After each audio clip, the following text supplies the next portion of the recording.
Welcome back to the cabin. Today we're going to go over the components of the solar power system I'm going to install.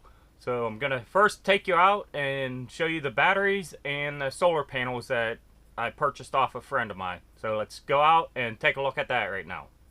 I've brought out 6 of the 11 solar panels I have. And I brought out 4 of the 9 batteries I have. The batteries are the Sun Extender 12 volt 104 amp hour batteries.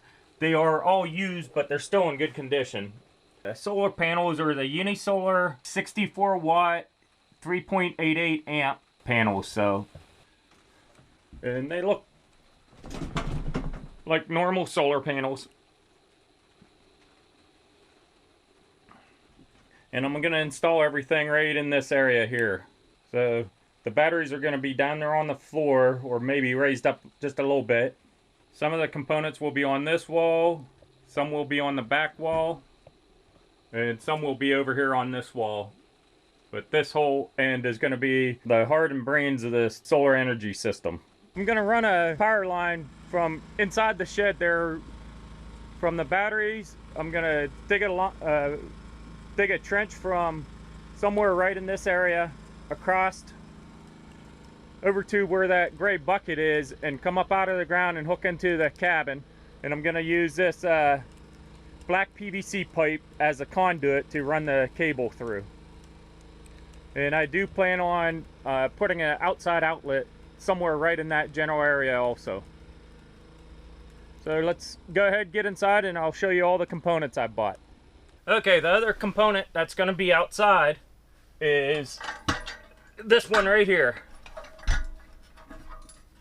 It is a 4Gen Renewables Ventus 30. It's a wind turbine, and the wind will grab it and spin it like that, and it's made to trickle charge the battery system. So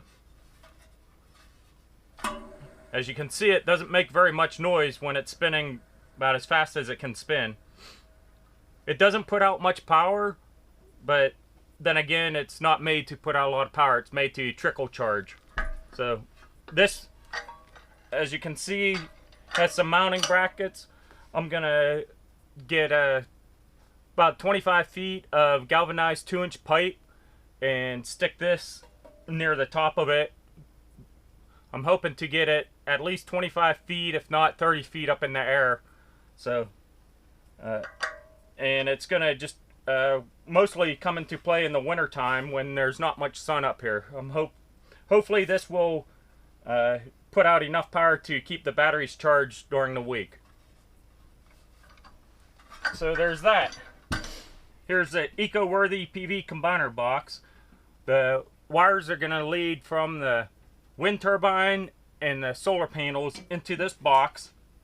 It's a 6-line input with a line coming out, and it has a 10-amp breaker in it, and those can be upgraded to 15 amps, which as of right now I'm planning on doing, but we'll see if I don't just keep it at 10 amps. I'm not 100% positive yet. And this is what it looks like inside. And this is a waterproof box, but it's going to be inside the power shed, so it won't matter if it's waterproof or not. From the combiner box, it's going to go over to the ProStar 15 solar charge controller. I tried hooking up one panel to this, and I'm not sure if this is actually working. This is a used model that I got along with the batteries and the solar panels and the wind turbine, so I think it still works, but I'm going to try it out and see if it actually does work.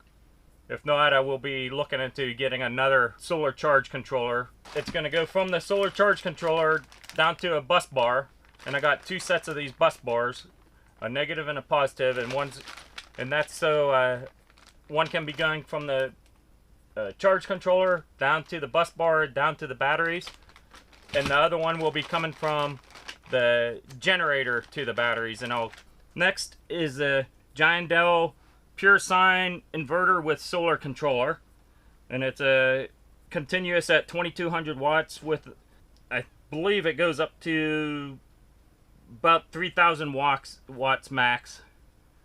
This model is the PS-2200 KSC. What's nice is if my solar charge controller isn't working, I can hook it up to this for the time being and still get some juice going into my batteries until I get a separate one.